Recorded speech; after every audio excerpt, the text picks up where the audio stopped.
Welcome back to the Sully Scoop, where three lifelong Husker bros dive in depth on all surrounding the new era of Husker football, where our cups never run dry of the Rule-Aid under head coach Matt Rule, made by fans for fans with TSul, BSul, and TSul. The Sully Scoop is the official Nebraska Cornhusker football podcast brought to you by Big Banter. We are back on your favorite Cornhusker podcast. That's the Sully Scoop. You're here with TSul, BSul, and TSul. And joining us this week, we got our Northwestern insider, Big Game James. That seems a little bit like an accusation more than anything else at this point in time. And my fandom is Northwestern, but what the heck? If the shoe fits, I'll wear it. Welcome to the Scoop there, Big Game James. Happy to have you on. Happy to be here, guys. Thanks for having me. Yeah, happy to have you, Big Game James. Absolutely. We're looking forward to seeing how you have the season going for Northwestern this year with everything that's been shaken up. I mean, we got to dive into these picks of what you got coming. Absolutely, guys. I'm really excited to jump in and talk about it. That being said, it is not looking good, I don't think, for my Wildcats this year. See, I don't know. My thought, I've got the schedule pulled up here, and maybe I'm a glass half full kind of guy, and Northwestern loves their moral victories, but I think they could start the season with two of them here, two actual victories, and then the wheels might come off a little quick there. Well, I'm going to share with you guys. You may not have heard of this person, but he is a Big Ten coach, I promise. His name is David Braun. He is the new head coach at Northwestern. And here's what he had to say about being the new head coach at Northwestern. I've been out of my comfort zone at many times, and that's where a lot of growth has come from. I've never been this far outside of my comfort zone before. Coach Braun is coming to Northwestern from North Dakota State, where he was the defensive coordinator and safeties coach. Prior to that, he was at Northern Iowa, both places that I've gotten to go and see football games. Prior to that, UC Davis, and he was playing as recently as 2007 at Winona State University, which I am told is in Minnesota, and the namesake of Winona Ryder. So, that has Big Ten West champs written all over it. Drink as much Kool-Aid as you can. We totally get it. We went through. I mean, has Northwestern committed to this guy full time, or is he just going to be like a 1-year deal and see what happens? So, his most noted qualification, my understanding, in obtaining the job as the head coach of Northwestern is not being here anytime before now, which is where the administration has drawn the line to start tearing things up from the studs and restaffing the program in its entirety. Yeah, that makes sense. I mean, listen, if the goal is to erase everything about Fitzgerald, which I think the administration is trying to do, bringing in a guy coming from North Dakota State, where they have a culture of winning there, it's at the FCS level, yes, but I think it's a guy who can come in theory, right the ship. It may not be this year, but he might be able to put some procedures in place and kind of help build that culture back up. Yeah, Big Game James. Absolutely. Big Game James, I got to tell you, if anybody's going to spin something positive for you, that'll be BSul. And he'll spin it positive, even if the guy doesn't deserve it, like his favorite boy, Tanner Lee. Again, BSul, up-talk that guy week after week. You got the same product on the field every week. Yeah, it might sound pretty good, have a BSul back you up. You got somebody on your side, but when you start hearing what he's got going every year in, year out for his picks, you might find yourself in a delusional world, and you don't really know if you want BSul backing you every time. Well, I unfortunately tend to be more bearish on the Wildcats. I'm a big believer in the quote, markets trend towards efficiency. And I want to call something out here. I did a little prep for this, which I know you guys might not be used to. But Northwestern, as recently as June 20th, was a 5-point dog to open up the season against Rutgers. As of July 10th, that moved to 5.5. More sharp bettors came in, bet it to 6.5, and currently the line is at 7 points. They are getting from Rutgers. So the market tends to believe that Northwestern is at least a touchdown worse than New Jersey's finest, and I tend to be in agreement with them. I think that when you look at this program overall, and we'll get into the schedule breakdown here in a second, but I see a program that's somewhat in a free fall. And while I wish I could chalk it all up to the obvious news and recent scandals around Northwestern, it was kind of in a free fall before. If you look at their last couple seasons, the wins are sparse. Even if you totaled up both seasons, you wouldn't have a bowl eligible team. And you have an offense and defense last year that were in the bottom half of the country in terms of efficiency on both sides of the ball. So all things considered, this program on the field is not headed in the right direction. And I think, as everybody knows now, off the field, they're not headed in the right direction either. Now, big game, I got to tell you, okay, I might agree with the thing about, trusting Rutgers at the moment more than Northwestern, but I am definitely not willing to bet on it. Greg Schiano has shown me nothing of, there's no vote of confidence on my end that I'm going to go and drop actual cash on on Rutgers to come out and beat anybody.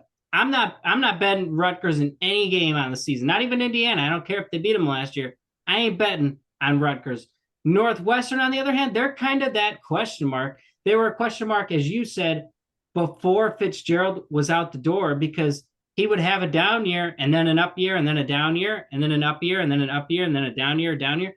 It's kind of been the trend for Northwestern. They got the talent on the roster, probably more so than you could say for Rutgers. So for me, I'm not willing to give up 7 points in Rutgers' favor in any game. Well, I gotta agree with you there, TSul, but I'll tell you what, I don't think I want to, give Northwestern, 7 points either. I don't want to take that bet because there's such a question mark right now with what's happening. We haven't seen them on the field. I mean, yes, they have practices going on, fall camp started, but it's week 1. I mean, the team could either band together or it's going to be broken from the entire season. I think they could, start off hot because the teams came together, but at a certain point, I think, the wheels are going to fall off and the better teams are going to start coming. But I think it's a great opportunity when you start week 1 against Rutgers.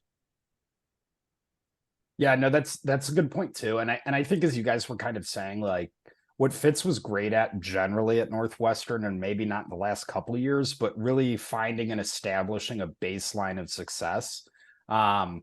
In that, they made tackles and they were able to score enough. And that's kind of been the MO for them, is claw your way to 7 wins, beat a team you shouldn't, and lose to a team you shouldn't. And that was kind of it. And you just got to wonder, because I think TSul or TSul, you kind of alluded to this, but the talent is still somewhat there on the roster. They're returning a couple guys that have done this before.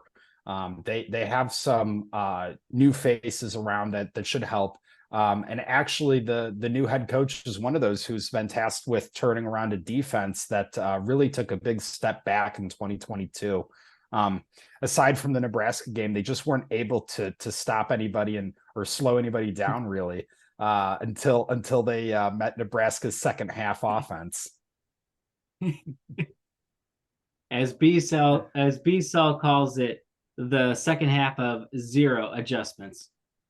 And that's exactly what it was under Scott Frost. But yeah, I think you guys all alluded to it. I don't think Northwestern, I think they were outcoached in a lot of games, maybe the last 2 years, that I don't know that Fitzgerald or his coordinators were necessarily making adjustments as well. But the talent there is still there, the talent level. And when you look at, I mean, even this year with some of the new faces that you're talking about, you look at some of the talent that they brought in. You're bringing in a quarterback transfer here who from Cincinnati, who in theory is, if he gets that waiver and is cleared to play and medically ready, I mean, Ben Bryant is an upgraded quarterback there, that you're not trotting out Ryan Helinski, you're not trotting out Brendan Sullivan, that you really got a guy who can make every throw and make smart decisions as well. Yeah, I would like to be in agreement with you, but I think a lot of Northwestern shortcomings are Northwestern's own to have, in that, you know, you look at the average pace of play for Northwestern, and they've only gotten slower. And it used to be, I don't know if you guys know this, being relatively new to the Big Ten, but the team that actually, or the program that actually brought the spread offense to the Big Ten originally was the Northwestern Wildcats, looking for a market inefficiency and going fast and doing a lot of those short passing plays. They've gotten away from that over the last decade under Fitz and really slowed down. They still run a spread offense, but they move slow. They used hand signals to get the plays in, but they don't really need to. They could huddle up because they do not move fast unless they are within 4 minutes of the quarter or halftime. I'm also curious going in to this season, like what the fan attendance and buy-in is going to look like at home. Because in years previous, it was pretty iffy based on the game. And now, that they got rid of Fitzgerald, things are looking bleak entering the season, even though you haven't played a game yet. I mean, you could have just, hired Nick Saban and you have no clue. But I'm curious what their home stadium is going to look like, or if all of their home games are going to be away games as the away games. Yeah, they're. So I know you guys have been to Ryan Field in the past. So you're familiar with kind of the breakout of what goes on there. But anytime your program is having to roll a tarp over 20% of the seats and saying it's a decorative piece, it's not good news. That's not something that they generally do at Nebraska. So this may sound foreign to a lot of the loyal listeners out there, but yeah, good programs usually don't need to do that. And it's kind of been an eyesore for Northwestern, even despite their recent success. The last 30 years have been the healthiest this program's ever been, obviously starting in the 90s with Fitz as a player, and then more recently over the last couple decades with Fitz as a coach, and they're still really not able to pull fans into attendance. I have to imagine that Ryan Field is going to be a little bit of a ghost town this year for the early games, and for the later games, it is going to be a party and celebration of Chicago alumni of all the fan bases around. Yeah, I think I can definitely agree. I can definitely agree with that, but I want to know, do you think the offense is going to be revamped? I know Biso alluded to it with the new transfer quarterback, but the two starting wide receivers are also transferred in. One from ASU in Cam Johnston, and one from Michigan in AJ Henning. Yeah, so if I'm not mistaken, AJ Henning is actually from the area. He is a North Shore kid who, if again, we can fact check myself on this later on, but I believe he actually went to Stevenson High School in Lincolnshire, which is pretty close to Northwestern's campus. I see him as being a speed threat, a guy who can stretch the field a little bit for the Wildcats, give them an explosive element on this offense that in the past they likely haven't really seen, or at least in the past couple of years. You got to be able in the Big Ten, even the Big Ten West, to do more than just chip away at the other team.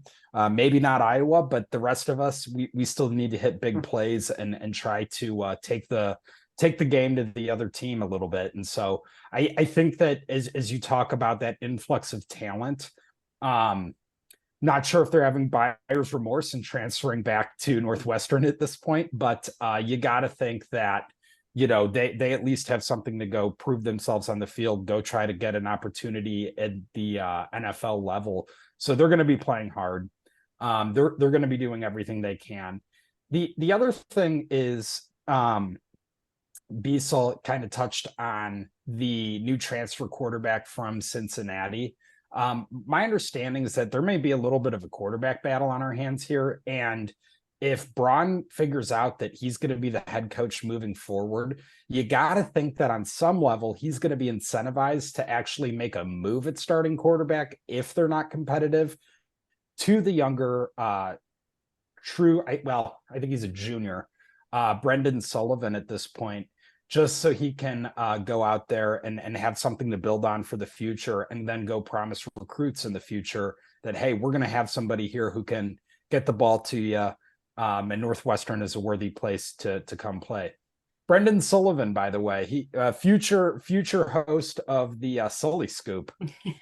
That may be right, but I do want to tell you, big game. I hate to be the guy, but I did fact check you. And while AJ Henning is from the area, he did not go to Stevenson. He went to Lincoln Way East, another premier high school football team in the area. Not as good then. Never mind. Just kidding. No, just kidding. No, I do think though you hit the nail on the head there. And as you look at some of these transfer players that Northwestern brought in this year, it does remind me a little bit of how Nebraska was and Scott Frost last year was kind of grasping at straws, that it was trying to see what kind of grab whatever's out there and see what'll stick. You bring in a transfer quarterback who can make some throws, you bring in a speedster wide receiver. And at this point you're trying to, see, okay, can we stretch the field and can we keep the game close and then hit a big play to win? And if that's a recipe for success here, I mean, it worked for Nebraska in a couple games and helped us beat Iowa. Yeah, Biesel, you bring up a good point, and it reminds me of the acronym you used to describe the Nebraska football program last season, and it was perfect. Or maybe analogy. I don't know. I failed English. Either way, Biesel called us the land of misfits, and that's exactly what we were last year because the people didn't fit. Everyone seemed to be playing for themselves, whether they get a sack or they lead the game in tackles or I had, 15 receiving yards. That guy had 0 catches. That's kind of what it felt like for the Huskers last year. And I almost wonder if that's maybe where Northwestern is headed. But then you don't want to stop there because of what the transfer portal is doing these days. I think every chance, like 1 year, everyone might play fantastic together. And then the next year, it's too many new rolling parts and pieces that they just don't fit well together. Yeah, absolutely. And that's always a concern. And I think it's more of a concern today than ever with that transfer portal, people moving in and out. You got to remember, these are still 20 to 21-year-old kids. So the maturity isn't always there as much as you hope for. But something I just want to touch on here. And again, I'm not trying to be like the guy who's super down on his team all the time. But last year, Ben Bryant was the starter at Cincinnati. And he goes out there, plays pretty well. And the Cincinnati coaching staff goes and gets the job at Madison. Since then, Wisconsin has taken on 3 transfer quarterbacks, and one of them is not named Ben Bryant, which tells you what they think of their old guy to some degree. And now I don't know if they had offered him and he just really wanted that Northwestern degree or something to hang on his wall. But you got to wonder what the level of talent there really is if Fickle and staff were ready to move on, albeit at a new school at Madison. Now, it could have been, as you said, with AJ Henning. Ben Bryant is from the Illinois area there as well, so it could have been wanting to go home. Looks like he's originally from LaGrange, so not too far from Evanston. That maybe there's he's trying to transfer back and just finish his degree, like you said, get that Northwestern degree to end it out there. And maybe it's not necessarily a talent thing, but he was homesick from Cincinnati. Now, Biesel, what's the drive from Evanston to Madison? What is it, like 2 hours, 2.5 hours? I mean, come on, man. That can't be the reason. Maybe he grew up local and as big game here, maybe he just always cheered for Okay, Northwestern. so maybe Fickle didn't want him, TSul. What do you want me to say? It sounds exactly like what he wanted you to say there. But All I I'm can't blame him. saying I mean, is- he was at Cincinnati for a reason. Fickle went out there and got another guy coming in from a Power 5 school, and I think it's going to show this season, but who knows? I mean, he could pop off this year in Ben Bryant. And I mean, being at Northwestern, there's not a lot of expectations at this point. So, I mean, he could shock the world in what he's going to bring to the table. And I mean, if he gets 3 to 4 wins, I think that's a lot more than what everyone is kind of looking at the schedule thinking right now. And Or that might just be what I'm thinking. Something else that I want to add on for Northwestern, because sometimes it helps me sleep at night with the last 6 years that we've had here at Nebraska.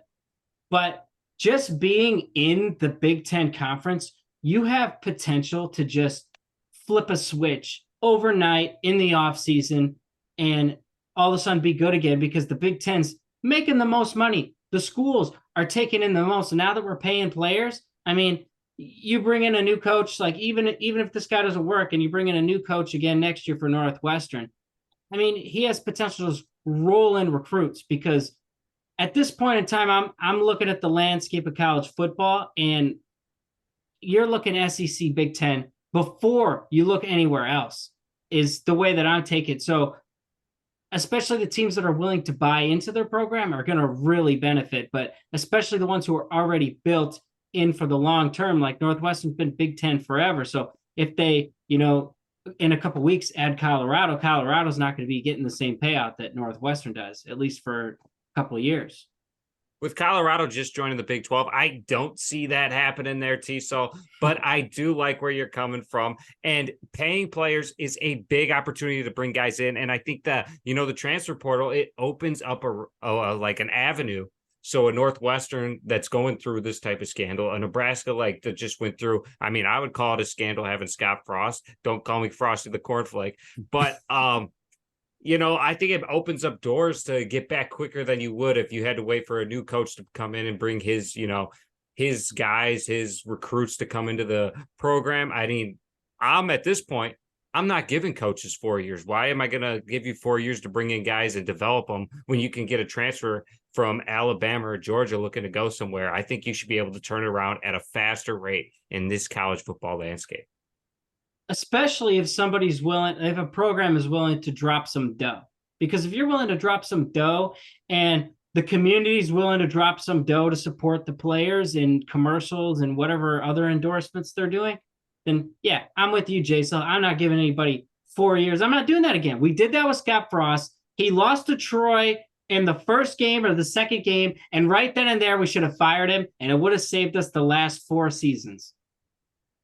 Now, guys, you bring up some good things about flipping a switch overnight here, especially with paying players and everything like that. However, I'm just going to touch on it here. David Braun, been part of 2 national championships with North Dakota State. Ben Bryant was a guy who was on a playoff team, and so was AJ Henning. I mean, you're bringing in a couple guys here who have been to the playoffs, who have done that, who have been on winning programs, that it takes just a few people to kind of be like, what you guys are doing isn't working. Here's what you need to do to win. And I'm not saying that it's going to change overnight. I'm not saying Northwestern's going to go out and go undefeated. But I think a couple of these guys who know what winning football looks like, they might be here to play for themselves, play in front of their family, do a lot of that. But at the same time, they could get this team gelling together who could rattle off a couple of what I would call winnable games in the Big Ten here. And just like that, TSul has locked in his West winners for this season, it sounds like. They're bringing in some winning guys, some guys that have been there. I do want to let you know that neither guy has won a playoff game. They may have been there, TSul. But I think TSul is almost predicting that they're going to go back. These guys are going back to the playoff is what I'm hearing from them. Well, Jason, don't you be putting words in my mouth. Jason, I got to say, man, that would put the icing on the cake for calling it the Wild Wild West if Northwestern is the team to come out, which I'm not going to say is not possible, because I haven't seen enough from anybody that makes anybody a front runner in my mind. And all the people buying into Wisconsin, I think, are sadly mistaken. But TSul, when's the last time North Dakota played Alabama?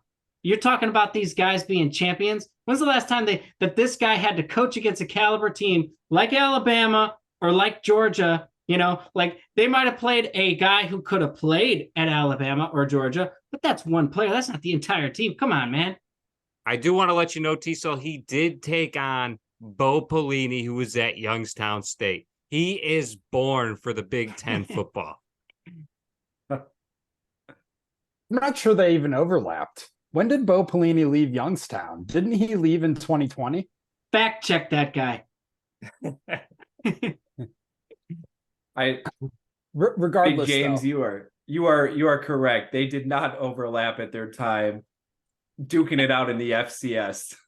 You know, I just got to tell you guys, so I did have a cup of coffee in FCS college football and got to go to a game at Youngstown State where the Redbirds played against the Penguins of Youngstown State. And I got to witness both Bo and Carl Pelini get ejected from a game, which is, I think a great thing to witness on the college football fan bucket list is watching those two guys lose their minds, because I think for some guys, the perception of them kind of takes precedence over who they really are. And I think with Bo Pelini, what you think he would be is exactly who he is, for better or worse. And I'll just say this. Sorry, this is a little bit of a tangent here for the listeners, but he really stuck it to Nebraska with his contract on the way out in only accepting a very small, relative to what he was making at Nebraska, deal. And a lot of college football coaches' contracts work in such a way, for the fan who may not know this, has better things to do, where future earnings offset your former contract term. So if you get fired with a couple of years left and you're making $5 million a year, and then you go get a new job for $4 million a year, your former employer, i.e. Nebraska, would only have to cover $1 million of that of your contract. So if you're really trying to stick it to your former employer, you're going to go get a job that pays maybe $200,000 a year and force them into hiring Mike Riley. Yeah, don't remind us of that guy, Mike Riley. And again, hey, we met him at a tailgate, or his wife. She was great. She was great, but unfortunately her husband was not great. And again, TSul was the one pushing his homebrew Kool-Aid at us and getting us to like, yeah, okay, I'm with you, TSul, I'm with you. And apparently Big Dog was pushing that Alabama was interested in him at the time. I don't know, TSul, you got to touch on that again, because I'm still kind of lost on that connection. Now, TSul, I have been... That comment came after Mike Riley started 7-0, and don't you forget it. I think Saban was 7-0 as well. It took me the longest out of any of us to buy into sprinkles. Second, Big Dog said that before Alabama had hired Nick Saban, there was a report after Nebraska hired Mike Riley that Mike Riley was one of 3 coaches in the running for the Alabama job before they officially hired Nick Saban. I have yet to find said article or said story about it, but it's maybe he wrote it. Because if he wrote those tales, throw it on the online, then technically the article does exist. Now let me tell you something. If there is that article out there and somebody wants to share it, I got to tell you something. Alabama made the right decision not hiring that guy. Well, I think the second option to Saban, and I'm sure Riley, I'm just thinking back, he was at Oregon State, so he would have had Jaquez Rogers and James Rogers, his older brother at the time, who were probably 2 of the most electric playmakers. At the time, if you're Alabama, you're probably looking at that guy going, hey, if you could win 8 games at Oregon State, you could come here and win 11. The other part of that is I believe that the official runner-up to the Alabama job, who actually turned them down, was none other than the Michigan man himself, Rich Rodriguez, coming off of an electric year at West Virginia. So a lot of what ifs in college football and alternate timelines. Good old Rich Rod. I forgot about that. Yeah, it's fun in your mind's eye to think of a world that Alabama fans would be losing their minds because they have a quarterback who can't complete a forward pass but goes for 200 yards rushing a game, and they're still losing to LSU. Yeah. Oof. But I'm just big game. I'm running back through the Northwestern schedule this year. And I do see the opportunity there to make a bowl game. As weird as that sounds, it's not that difficult of a schedule. As weird as that sounds. So there's a lot of coin flip games. Where are you pulling 6 wins out? Yeah, I gotta agree with B-Saw. I know he lives in a delusional world, but I gotta agree with him. Where are you finding 6 wins there, T-Saw? This might be one of your hot takes, and we're willing to listen. Again, and I'm not willing to bet on this one. You and I were on the same page for the Iowa schedule, but I got to tell you, I'm not seeing 6 wins here, and nothing against Northwestern. I think there's going to be a lot of moving parts and changing things this year. Now, B-So, I'm pretty sure you and I both predicted Iowa to lose to Northwestern. So there's one win for them. Well, that would be one of the funnier things that could have happened. I mean, look, I think that when you're looking at the health of any program, there's 2 things that you need to look at. Number one is what's in front of you, which is the season ahead of you.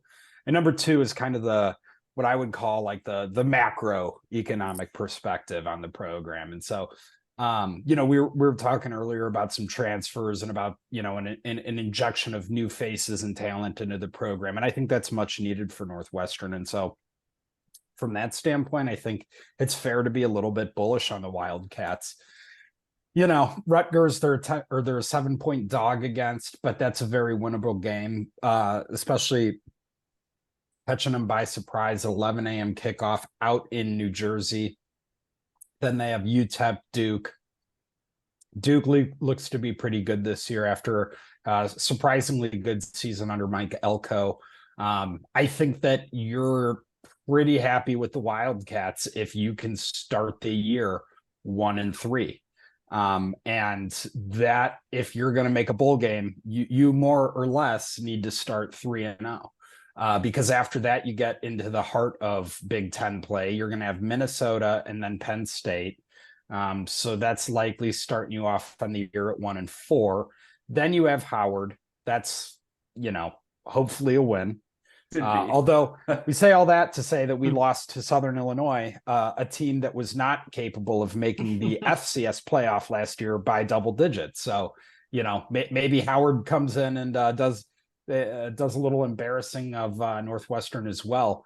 After that, you got the bye week, which you don't really need because then you kind of got a cakewalk game after that to prep for Maryland in Nebraska at Nebraska. We know Matt Rule's not interested in winning too many games his first year on the job. And then Maryland, Iowa, Wisconsin, Purdue, and Illinois to finish out the year.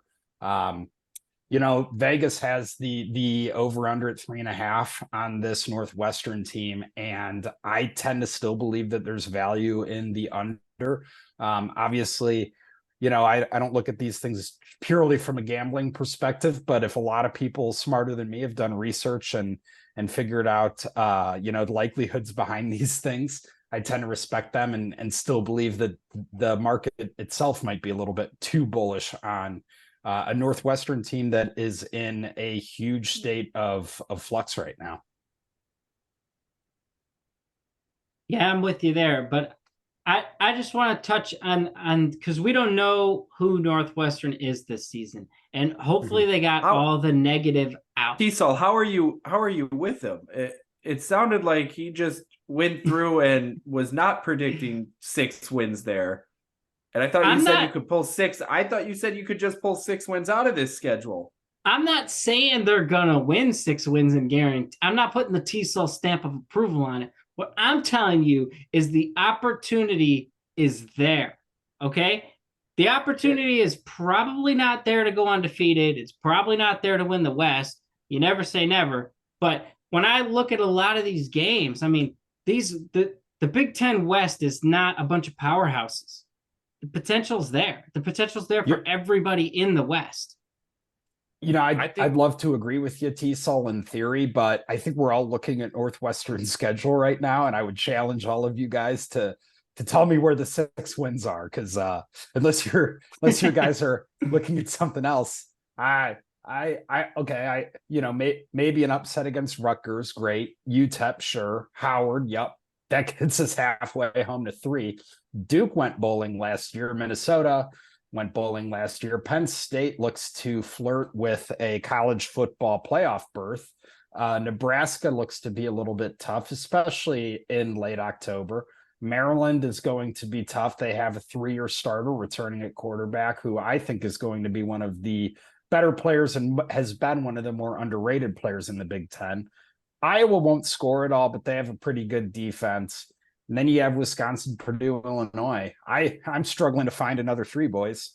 Yeah, I think you could get 4, because I think at the end of the year, it's going to be a coin flip. I think the Big Ten, the Wild Wild West, one team will, lose to a team they're not supposed to, and somebody will stumble, somebody will step up. So I think Northwestern, out of the last, 5 games, I'll say the last 5 games, I think they could grab a win. Before that, I think their only wins that they're going to be able to get is, Rutgers, possibly. I think, starting the year, it's not like Rutgers is going to be having any momentum at this point. They're going to be starting off cold and they don't have a returning starter at quarterback. That it's going to be a tough start and tough go for them as well, to where Northwestern can catch them on their heels. And then you got UTEP, which you could start 2-0, which would be a huge gain for Northwestern going off the bat. But then I think, they're probably going to drop the next 3 to Duke, Minnesota, Penn State. But then you got Howard, who I think you should win. I mean, being a Nebraska fan, we should beat a Georgia Southern, but we don't. So you don't really know how the game's going to flip, so to speak. But then, Nebraska, it's going to be a blowout. It's going to have to be a blowout. No, it's not happening in Ireland. So the game's going to go a little different this year. But then, at the end of the year, I think out of the last 5 to 6 games, I think they should be able to at least grab 1 win to hit the over. And one of those things too is, even if you're looking at that first game against Rutgers and, both teams are coming in, even playing field, nobody knows who anybody's going to be yet. It's not like they're flying in and starting an 11 a.m. game on a Saturday. It's also a Sunday game on a long weekend. So the team could travel in there on Saturday and have basically get all the travel out of the way. Even if they go in on Friday, they've got Saturday to practice and then still prep for an 11 a.m. game on Sunday morning. That could give them more of a, what you would call a normal week, as opposed to a short travel week. Well, here's my look. Okay. Yeah. Well, show me the 6 wins there, TSul. Well, what I'm going to tell you right now is this. If you lose to Rutgers to start the season, forget bowl games, forget the over at 3.5. You have to beat Rutgers, because they've been one of the weakest Big Ten teams ever since they joined. Every time you play Rutgers, you look at it as a must win. Like, it doesn't matter what program you are. You have to beat Rutgers. So I look at that Rutgers game as a W. If you're going to go potentially 6-6, you got to have a W at Rutgers. You got to have a W against UTEP. Duke, I don't care that they went bowling last year. We're not talking basketball. This is the football program. They typically don't have success with football. So the fact that they went bowling last year tells me they're not going bowling this year. So that opens it up for me for them to beat Duke this year. They lost to Duke last year, I believe. So maybe the team wants their revenge. So with that logic, TSul has the Huskers in the national championship game. Yeah, so now I'm drinking the B-Sol Kool-Aid. But what I'm telling you is the Duke game for me is the coin flip. That's one of my coin flip games. Could go either way. I'm not buying 100% in on Duke because, again, we're not talking basketball. Minnesota's a guaranteed L. But if I use B-Sol's logic, what have you seen from Minnesota the last 6 years? Right? Right, B-Sol? Isn't that your logic? No, my logic would tell me that Minnesota is replacing every bona fide starter they've had for the last decade on this team. You've got a new quarterback, you've got a new running back, you've got new offensive linemen. That is a lie. What We'll part fact was a check you there. lie? They might be losing a quarterback and a running back, but they're not losing their whole offensive line. And the guys that are filling in have been in the program, so they've been working on the plays. They got the whole scheme already under their belt. For a lot of these other programs, it's guys, new coaches, new programs they got to run with these players. And these players might even be transferring from a whole different school to where they got to gel with the players that have been at the school, like a Northwestern. They got a new coach coming. They got a new quarterback, 2 new receivers. These guys got to gel with the team that's already been there. And this coach has to somehow gain responsibility or gain, the trust from his players. And I think that's all around the Big Ten West, except for 3 teams who have been there in Illinois, Iowa, in Minnesota with their coach. TSul, is that a oar in the background? Are you rowing the boat, man? This boat is not sinking. I can tell you that. They are my dog to win the West at this point. And JSul, that's a mistake because, again, people are ripping PJ Fleck apart. All right, Mr. Illini. He's got too many distractions going on. Minnesota's trying to sweep it under the rug right now, or row it under the rug, as you might call it. And that's just not going to last the entire season. I suspect PJ Fleck is out of there before the season ends. And because there's just too many distractions. High on your horse right now. Chief Alanowick, don't get all high on your mighty horse right now. Where do you think PJ Fleck's going? If he's not winning games at Minnesota, he's not getting fired from Minnesota unless they're, some type of weird scandal of being a cult, as they've been described late this offseason. But aside from that, going anywhere. I think Fleck is buying property in Minneapolis. I mean, it's possible, but I thought the same thing with Fitzgerald, and look what happened to him.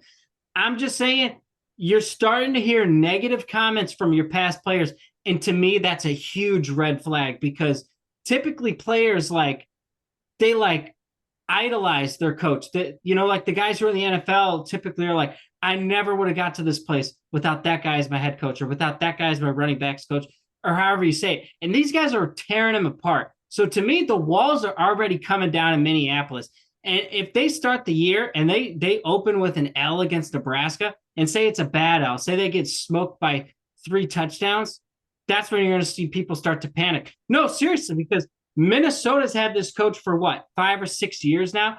Everything is built. Nebraska hasn't made a bowl game in 6 years. We got a new coach coming in. We're trying to build it from scratch. That's a must win if you're a Minnesota fan. If you lose to Nebraska, it's over. You're not winning anything. Chief Alanowick, it's enough dogging on my guys who I got picked to win the West at this point. You picked Illinois, as B-Sode out here saying, we would steamroll Illinois every single season. Well, B-Sode, my question then to you is, where's that been? Because I haven't seen those steamrolls. We've been to the last 3 Illinois games, and I think we've seen 3 L's. So tell me, B-Sode, where are those steamrolls? I've never said going into those games that we would steamroll Illinois. Into it well before the game even happened, you said that. And then having a couple brewskis going into the game saying, we're definitely steamrolling these guys. You didn't get the nickname Sir Steamroll for no reason. I have told you guys for years, Illinois is a bottom feeder of the Big Ten. Bielema being in Champaign does not change the fact they are who we know they are. Illinois is riding a high horse right now because nobody in the Big Ten West has an identity. But even though nobody has an identity and nobody wants to win games and nobody can win games, and he's rattled off a few, he still couldn't make a Big Ten championship game. So go ahead. Sorry, finish your point, B-Sol. Oh. It's all good. All I'm saying is the fact that he got beat out by the Brahms at Purdue to go to the Big Ten championship game. And nobody would have picked Purdue to go to the Big Ten championship game last year. And nobody should be picking Illinois to go this year because they're still worse than Purdue is with a brand new head coach. So then where do you put Fleck on that list? He got beat by Brahm with Purdue. Yeah, Fleck's about the same caliber as Bielema there. And who is your pick to win the West there, B-Saw? As you know, TSul, the answer is Matt Rule and this Nebraska Cornhusker team. I just wanted you to double down. Matt Rule has never gone into a place and won in his first year, took him to bowling. But, you're on a different landscape. TSul, the two teams that he took over in college football, Temple was so far off, he needed a year to rebuild. When he took over Baylor, it was a Baylor team decimated after a huge scandal to the fact that he had to rebuild it. And it only took him 1 year to get back up. He's coming into a Nebraska team that has talent there and depth. And they one have game away from the playoff. I know how you think, B-Saw. This Nebraska team, however, did not have any discipline, did not have any coaching, and did not have anybody there to really hold anybody else accountable. He has come in, he is changing the culture, and I don't think they are as far off as everybody thinks. I have two thoughts on Nebraska this year.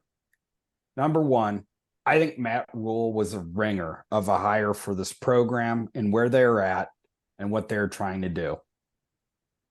I love the way that he develops programs. I love the way that, if you listen again, TSul, you mentioned it earlier, but players who have a lot of respect for their former head coaches, and you hear that a lot about Coach Rule. So nothing but respect for him there. The second thing is, I want to know what Nebraska wants to be in the college football landscape, because I think that a good target for Nebraska as a program is to become a Wisconsin-like program where you're looking to make 10 wins a season. When the playoff expands, you hope that they're a perennial playoff team.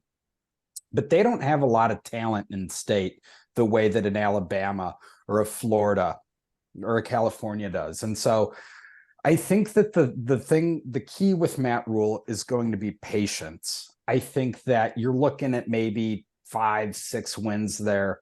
Just be a tough out is all I ask for Coach Rule this year. Don't let Michigan come in there and beat up on you. Be a tough out.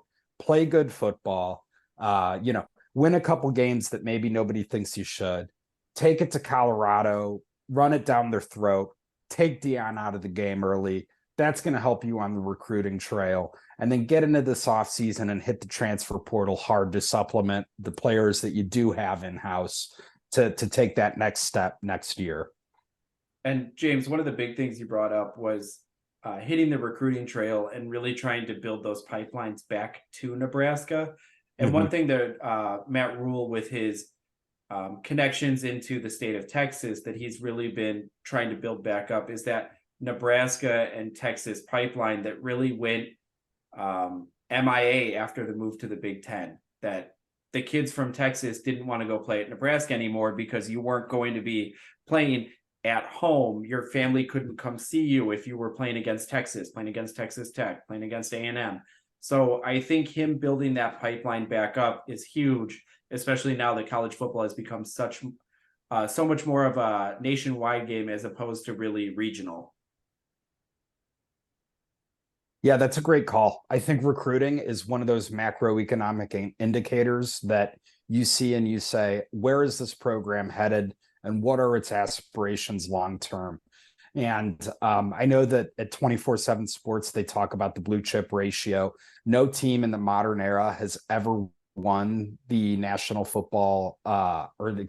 college football playoff with less than 50% of the roster made up of blue chip recruits. So as I see Coach Rule at Nebraska, I think success is defined as being able to put a product on the field that causes kids around the country to believe in them and want to take a chance on them in the future. I think we're just a year too early for Dylan Riola, but I was really pulling for Nebraska on that one. Yeah, but I'm not so sure that the Dylan Raiola train has completely left the building, because nowadays, like, Raiola realistically is not going to play this year at Georgia. And I just look at that and question, is that good enough for you? Is that good enough for the top recruit in the country? Are you okay sitting on the bench for 2 more years? Because if Georgia comes out and decides to play this guy, guess what? They're not going to the playoff. You're not getting out of the SEC with a TSul, rookie. Wouldn't be he's playing still this in year high school. regardless. Yes, he would be playing this year regardless for Georgia. Okay, sorry, I'm a year early. Fast forward to next year. Are you okay sitting out 3 years, 2 years, whatever it is? Because Georgia's not coming out of the SEC with a rookie quarterback or a true freshman quarterback. It's not happening.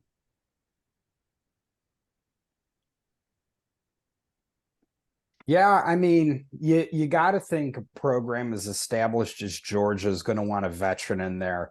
And just knowing what Kirby Smart, kind of his DNA of that defensive coordinator, protect the ball type of person, you got to think that he's always going to defer to the more veteran person. That being said, I think that this is a guy that they identified as being a cannot lose prospect as far as getting the NIL component together. You know, he's from Buford, Georgia. So if you're looking at a guy who was born and raised in Omaha and he's a 5-star guy, I think that the powers that be at Nebraska are going to get together and say, hey, one way or another, we're not getting outbid for this guy. It's kind of like the Steinbrenner mentality in the Yankees. And I think that that's kind of how Georgia views this kid in Riola, in that, hey, one way or another, if he goes somewhere else, it won't be because we didn't offer him way more money. And so that's what I think they're up against. But overall, if you can get a good proof of concept on the field, you can maybe upset another Iowa game, you can make a bowl game, be somebody of relevance come Christmas time when we're all cozied up drinking beers and watching the early round of college football bowl games. If Nebraska can find a way to get 7 wins on the schedule, I mean, I'm looking at it and I think that they're in every single game aside from Michigan, and I think Wisconsin's going to be an uphill battle. Well, let me tell you something. I don't think they're also. I'm kind of on TSul's side. I'm not sure I really want to be there. I don't think they're 100% out on Raiola just yet. I think, if the Huskers come out and kind of shock the world and put on display on the field, he has committed, but he is a verbal commit at this point. That is what all of them are. We've seen it happen time and time again. Guys go into their senior year and then all of a sudden decommit from a school and pick up another place that they're going to end up going to, playing at, and, getting their degree. So I think an opportunity is there to still get Raiola. It is an uphill battle for sure, but, his uncle is the offensive line coach. If all of a sudden the offensive line looks like he's not going to be injured in his first year and he's not going to, not have a chance at the pros anymore because he's getting hurt, I think that is a big step, a big stepping stone for getting Raiola to even look there here.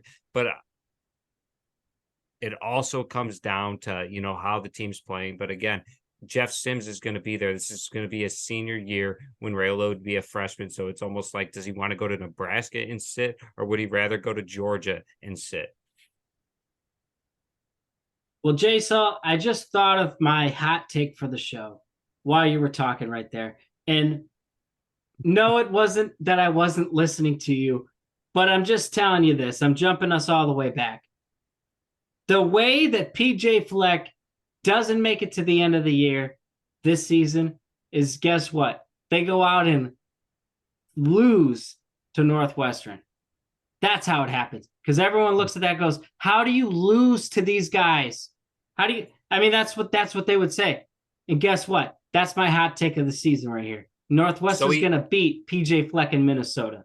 It can't be your hot take of the season. You've already had like 15 hot takes of the season. We'll just add it to the list. But second of all, so does he get fired if they beat Northwestern, or does he still get fired by the end of the year? I mean, this hot take, we got to expand on it a little bit. It can't just be if they lose to Northwestern. I appreciate that your hot take of the year, the thing that occupies your mind as being the boldest statement, is a Northwestern Minnesota outcome.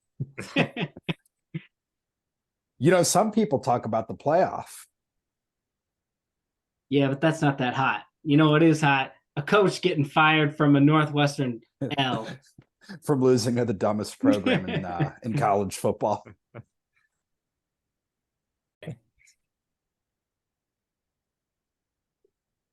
Now, TSul, as TSul mentioned, you have had quite a few hot takes, so I'm not sure how this is your hot take of the year. And I don't mean to disrespect your team here, James, but I just have to ask, TSul, is a loss to Northwestern as backbreaking as a loss to a, let's call it a school in the MAC or a school in the Sun Belt or a team that is not another Big Ten team? These are conference foes. And do you really feel like this is the best hot take that you've had so far, that this is the one that's going to stick and this is the one that's most important? Because the other two that I remember that you've brought up here this year is Maryland finishing third in the East, and then Gabe Ervin Jr. having 7 touchdowns by the Michigan game. And I just think both of those are a little outrageous.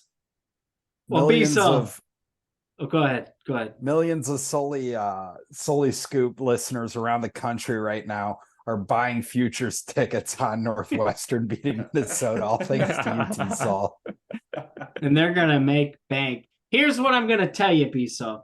That's not his only hot takes, by the way, Bissell. I believe he has Purdue and Illinois both being better than Oklahoma this season. And He Jason, locked I got to that in. ask you, Jason, did that cash last year? Did that cash? I mean, a blind mouse can find cheese every once in a while. Jason, you looked me straight in the eye on camera and said there was absolutely no chance Oklahoma was going to be worse than Purdue. And they were. Speaking of a blind mouse finding the cheese there, I think TSul has him on his shoulder today. So maybe we do need to get these future tickets in and bet Northwestern to beat Minnesota. That must be where he is getting all these hot takes from. He's whispering them in my ear, and I say them as I hear them. But look, what I'm going to tell you, Bissell, number one, the only one that I regret right now is saying Gabe Ervin's going to have 7 touchdowns against Minnesota. But I said it on air, so I'm going to run with it. I'm telling you, Maryland's in at least third in the East, okay? I think they're going to pass Penn State. That's my guess. But it could be Ohio State or Michigan if one of them takes a step down. Wait, who had Penn State beating Ohio State? Bissell did. Oh, okay. Well, fair enough. I did not have that. I had Ohio State going to the Big Ten championship game, and I don't think I had them with a loss when we were doing it. Me as well, but before we skip off of that topic of TSul's hot takes, I do believe a part of the Maryland hot take was that on the East, there would be 3 teams in the top 10. Which would then, you think, include Maryland? TSul, I was saying 3 teams in the top 10 because Bissell was like, there's no way Michigan State with the most overrated coach in the Big Ten is going to beat any Penn State, Ohio State, or Michigan. There's no way Maryland's going to beat those guys, and there's no way Indiana is. So I'm like, based on Bissell saying that, those 3 teams are top 10 teams because they're already in the top 10, and they're not losing any surprise games. But I got to tell you, there's already 3 teams in the East that are in the top 10. Bingo. Top 7, actually. Bingo. Is one of them Maryland? Because on TSul's hot take, I believe he has Maryland being in the top 10. I said Maryland would be top 25, and if they're lucky, top 15. But I think they're going to leapfrog Penn State this season. But my other hot take, you guys confused me for a second here. I forgot which one it was. But they're going to happen. And jumping back to this Northwestern one, here's what I'm going to tell you. Either Northwestern is going to squeak out 6 wins or play for that 6th win on the end of the season. It's either going to be that or they're going to beat Minnesota, and that's what's going to get PJ Fleck fired. Because here's what I'm going to tell you. Bissell, you asked if losing to Northwestern is as bad as losing to a MAC team. If Northwestern comes out and loses to Rutgers, yeah. If you lose to this team, it's as bad as a MAC team because any MAC team would wipe the floor with Rutgers. So what I'm telling you right now, if Northwestern comes out and loses to Rutgers and then beats UTEP, they probably will lose to Duke because if you're not going to beat Rutgers, who are you going to beat? But then they come out and surprise Minnesota and beat them. Do you think PJ Fleck deserves to get fired? A guy who's been at the program for 5 or 6 years, has everything planted. Everyone else in the West has new coaches practically. What has this guy done for you? TSul, that read like a Ted Kaczynski letter. In a good way. Yeah, in a good way. But notice how TSul's being quiet up there in the corner. TSul, it's because I'm trying to remember. Yeah, I'm trying to look through my notes here at all your hot takes and pick out another one I want to come back at you with. You come up with a hot take week in, week out. There is no reason you should be saying it's your hot take of the year, first of all. And I have only seen one of your hot takes ever come into reality, and it was last season. Oklahoma won versus Purdue. Who was better, Oklahoma or Purdue and Illinois? Yes, you won last season, but I think it's because the West had fallen off. Nobody in the West really challenged them. Do you really think Purdue is going to come back with a new quarterback, a new head coach, and be better than in Oklahoma?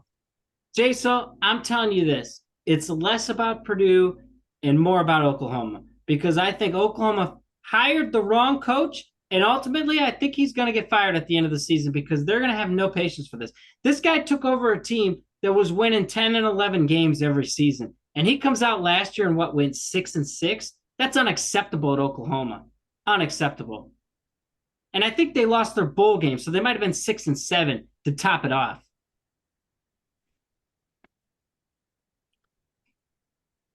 That's pretty much TSul. They hired their Mike Riley, and now they're looking for their Scott Frost. Is pretty much the way that I look at them.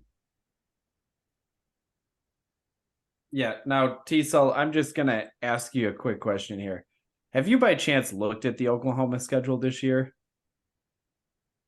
and compared it to the Purdue schedule? He didn't need to. It was that little mouse on his shoulder that did. I'm just saying, if you just happen to go take a look here at this Oklahoma schedule, there is no way Brett Venables doesn't have this team back up at 9 or 10 wins easily.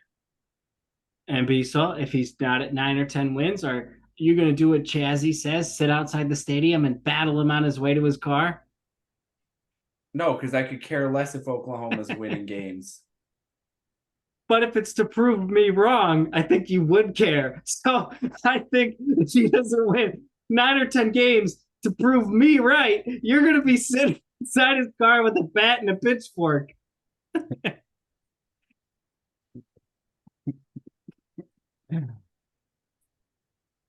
All of that would not just be lingering on that one hot take there, TSul. It would be lingering on all of them. So TSul is going to be camping out a lot of people's cars. TSul and TSul, I need to hear both of your hottest, scorching hot, just as it hits you today, August 7th, your scorching hot take for the year.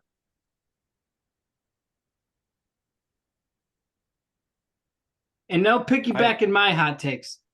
Nobody would ever want to piggyback one of your hot takes. You piggybacked me last year in the championship, and you cost us both. If you didn't jump on my side, TCU would have won. Actually, I think it was me putting money on TCU that cost us that game. I'll take the fall on that one.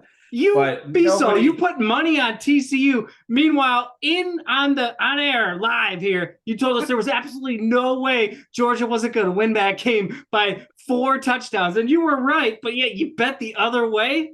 I covered my bases. I still came out in the green there, but I did put some money on TCU just to lock in that. On the off chance that it was my fault, my bet that was going to cost them the game, I was going to sink Max Duggan's ship there. Now, to answer Big Game James' question here, I think my biggest hot take of the season is one that everybody's heard, and that is Nebraska coming out with Matt Rule and winning 10 games this year. Yeah, I'm not going to be on that type of bandwagon, but let me tell you something. Mine kind of will go hand in hand, you would think, but it's different here. It's not about the best team. We're talking about the best player. If you follow me on Twitter, I've already said it. I've double locked down this already. I have doubled down Jeff Sims as a dark horse for the Heisman. He might not win the Heisman, but he will be in New York.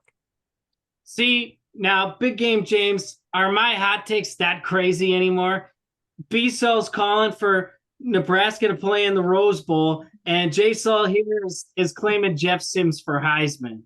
No, he will be in New York. That's a different outcome there, TSul. And it's hard to, pick one of yours that stands out because they all are just the same caliber of delusional.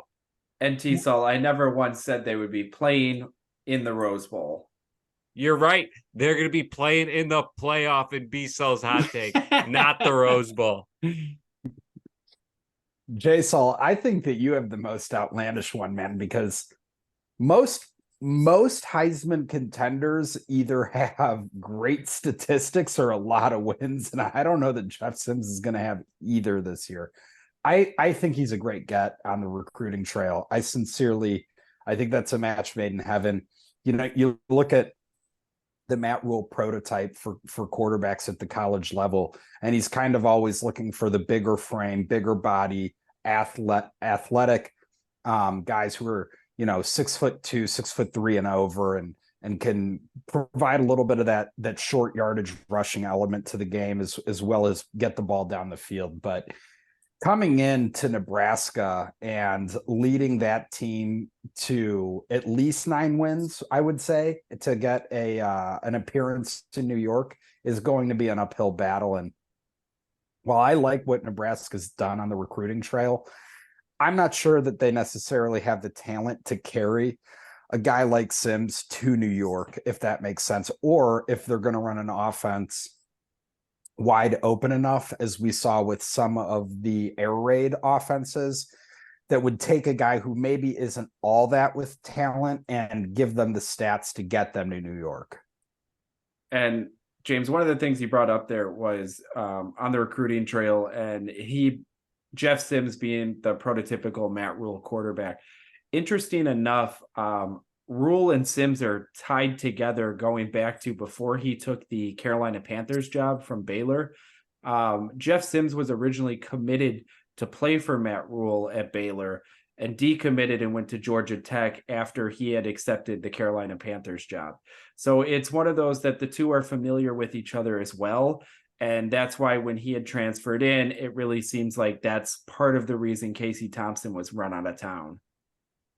Yeah, that makes sense. And you got to feel for a guy like Casey Thompson, right? Because, he's gone out and he's played hard at a couple big programs, but when coaches lock in on their guy and, there's a sense of comfort there, there's a lot riding on these things. And when you're getting paid a lot of money to take a high profile school like Nebraska and try to turn them into a competitive juggernaut that we saw in the past, you're going to go with who you trust. It's just human nature. So you feel for a guy like Casey Thompson and not being that, but at the same time, if there is a Jeff Sims Heisman run, at any point in time, I think that you're looking at next year, and it's really pending a quality season this year and hitting the transfer portal really hard in the offseason. But if a Jeff Sims was to come out this season and bring the Huskers back to bowl eligibility and say they get 9 or 10 wins and go to the Big Ten championship game, I don't think there is a way you can keep him out of the voting, as this would be a guy bringing back a sleeping giant, as many would say. But I also want to bring up a TSul quote, as Coach Rule was with the Carolina Panthers, went to all these pro days. He said Jeff Sims can throw the ball with the rest of them. He probably said best of them. But here's another interesting thing for you that's floating around Twitter. I have no clue if it's real or not, but I'm going to say it like it is. When we're talking about Casey Thompson last year and you feel for the guy, Casey Thompson was a very good quarterback. He's very accurate. He's very smart. But what he lacks is the deep ball. And you saw that so many times last year where he would underthrow Trey Palmer. And a lot of times Trey Palmer would still come back and catch it because he was that good. But it would have been an easy touchdown. Instead, it's just a 40-yard game. And, just a 40-yard game. Like, it's a great play, but should have been a touchdown. But my point being that Trey Palmer's drafted on the Buccaneers now. There's a quote floating around that says that Randy Moss is claiming that Trey Palmer is the best wide receiver to be taken in the draft in the last 15 years. Again, I don't know if it's true, but we're rolling with that. And that's the kind of talent that kid has. Fair point. Where did Casey Thompson end up, by the way? I Florida believe it Atlantic. was Florida Atlantic to play for Tom Herman, who was the Texas head coach when he was recruited there. That's a great move for him. I think that'll give him an outside shot at the NFL. Unfortunately, likely won't be super relevant in major college football. No, I think that'll be the hardest part for him is maybe he can play upset a couple weeks, but nothing. He's not going to be playing in the big games or the big stage again this year. But to put my final capper on the Northwestern outside shot at bowl eligibility, I'll tell you this. Every Big Ten West game has potential to be a coin flip. So if they sneak in, they're going to win a lot of Big Ten West games because ultimately it's not that strong. Well, what happened there for him last year then, TSul? They're not playing any games in Ireland this year, so there's none you can really coin flip for them, I see.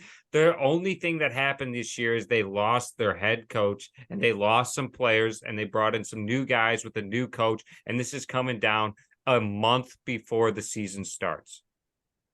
And Jason, I'll tell you this.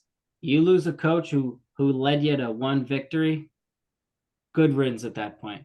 Can't be any worse than last year. It's like my outlook of like when you have one of the worst defenses in the league or one of the worst offenses in the league and 9 of those guys leave, good riddance. Can't get any worse than that.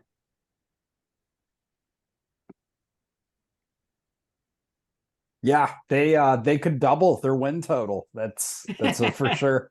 That's a for sure possibility. I don't call that success per se, but relative to last year, I suppose that you could.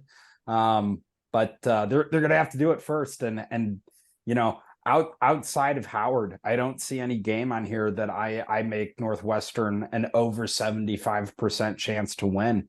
Now, part of my bearishness again on this program is more about the long-term prospects of it. But man, it's going to be interesting this year. I got to say this to you guys as well while we're here and we're reviewing the Big Ten West is I am selling all of my Purdue stock. I think that could be a team that is sneaky bad.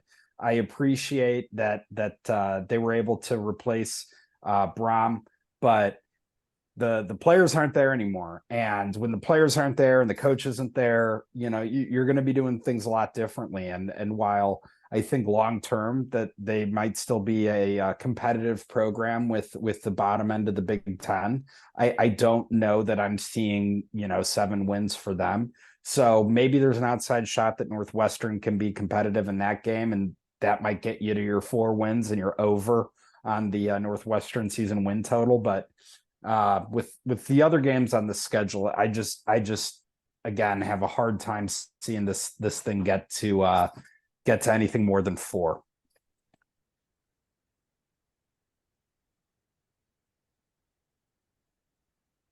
But big game, James, I have a final question for you that, what are your thoughts on Big Ten expansion? Are you stoked for it? Are you indifferent? Are you happy? Are you looking for more? What's your thoughts on the Big Ten expansion? So, it's I don't know that anybody wants it. I look around the room, proverbially speaking, and you have somebody at Michigan kind of slighting the NCAA on this. Well, the NCAA is totally powerless. They're inept as an organization. They're one of the few organizations in this country that could take a case to the Supreme Court and get a unanimous decision ruled against them. I don't think the Big Ten necessarily wanted to have to take Washington and Oregon as early as they did at the very least. I don't know that, covering every time zone in the U.S. besides Mountain Time is something that the Big Ten ever wanted to do, but yet here we are.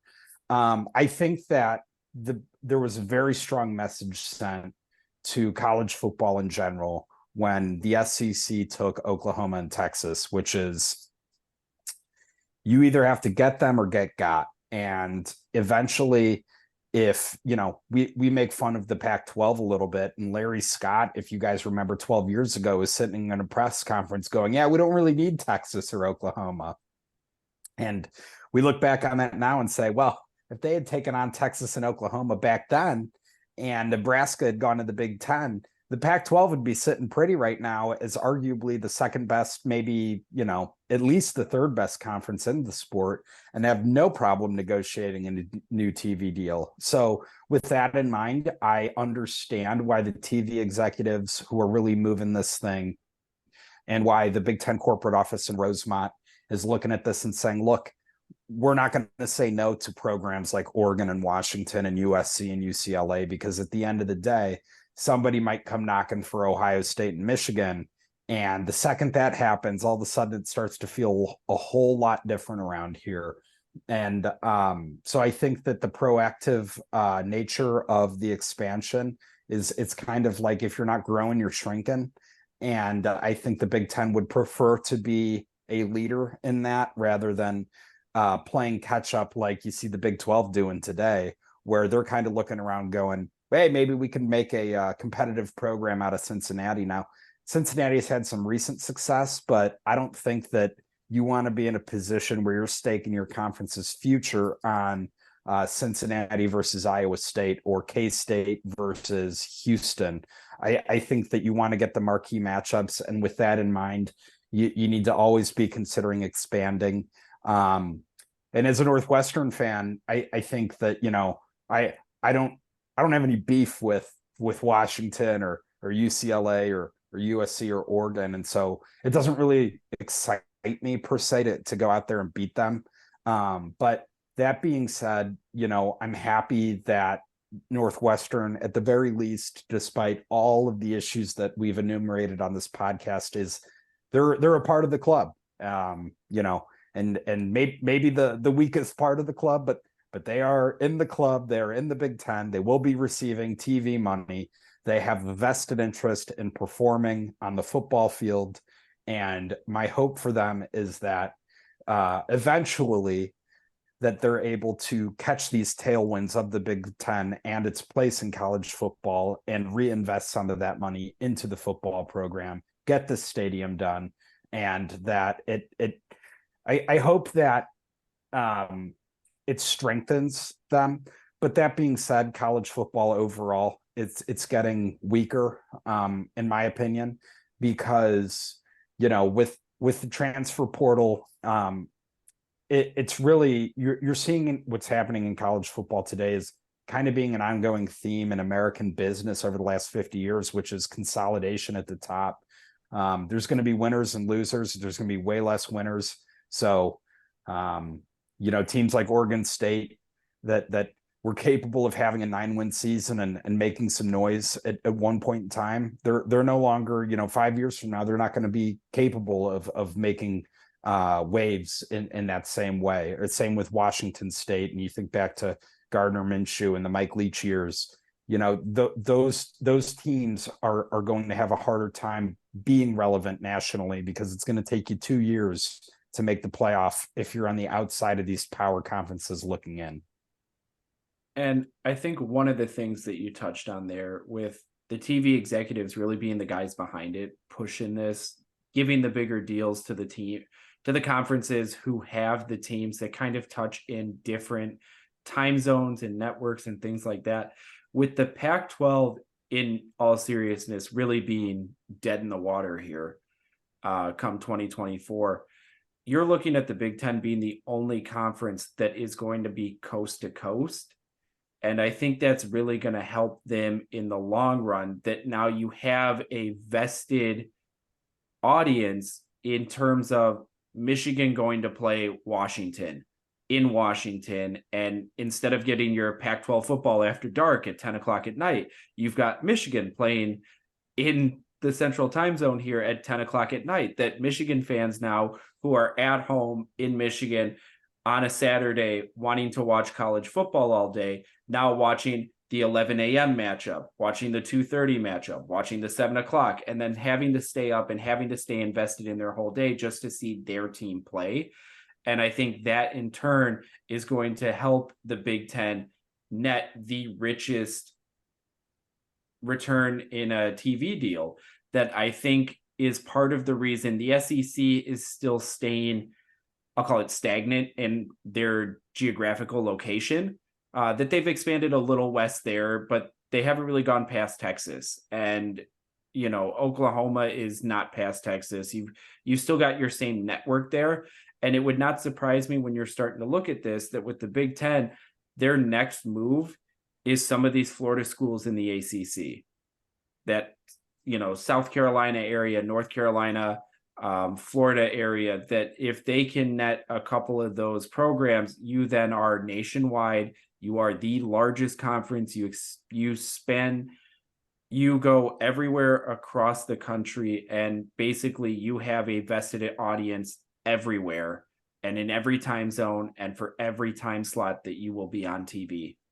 And that not only would bring in fans across the world, and they're going to be watching more, obviously, but it would also bring in recruits, because guess what? At their house or in their hometown, they can watch on primetime TV. They can watch on any TV as it is broadcast, as the Big Ten network is then nationwide. Yeah, but I do love it. I personally love it because in big game, I feel like you feel how Nebraska fans felt back in 2011, because when Nebraska was leaving the Big 12, it was like kind of bittersweet. Like, we knew we didn't have to deal with Texas and their BS anymore, but we were joining the Big 10 where we didn't have any really historic rivals. And now, we're 12 years into it. Some of them are starting to bud and grow. And the biggest one for Nebraska, most people would say, is Iowa right now. That's actually turning into a pretty solid rival for us. But was it worth losing Colorado and Oklahoma and Kansas State? That's up for the question. But I really love it because I'm looking at this like more potential teams that maybe rival Nebraska better than some of the teams that are already in the Big Ten. And maybe they expand and bring in some of their old Big 12 or Big 8 rivals. I would love that. I'm really hoping the Big 10 looks at Colorado or Kansas State, because that'd be a great benefit for the Huskers. And when I look at the 4 teams that are in USC, UCLA, Oregon, and Washington, I just feel like Washington could butt into a decent rivalry with Nebraska. I don't know why. I just got that feeling. I think that part of understanding where we are and what got us here is understanding also where we're going. And if you go back to the Supreme Court case that we had referenced earlier, that NIL was more or less became the law of the land. In that case, the I don't know judges, not a judge guy, but the judge ruled that he has a hard time believing that these football players shouldn't be considered employees. And so when you look at, where we're going, I think that everybody in the world believes that schools directly paying players is going to be the reality at some point within the next decade, maybe 2 years, maybe 10, but in that next decade. And so when that happens, who's going to have the competitive advantage? Well, it's going to be the schools making the most money to share with those players. And right now, with the new TV contract, that's going to be the Big Ten. The SEC is certainly not in position to lose competitive, balance with the Big Ten. So they're going to do whatever they can to balance that out. But it's trending towards a world of haves and have-nots. And if you're not getting this TV money by the tens of millions, it's going to be hard for you to keep that quarterback, even harder in 10 years than it is today. And so, overall, I think that anybody who has a seat at that table and gets a piece of that pie is at the very least going to give themselves a chance to compete. But when they're all playing each other, it's going to, Northwestern still, Nebraska still, Purdue still, they're going to have to beat other teams that are paying their quarterback too. So it'll be interesting to see where that kind of leaves us in a couple of years.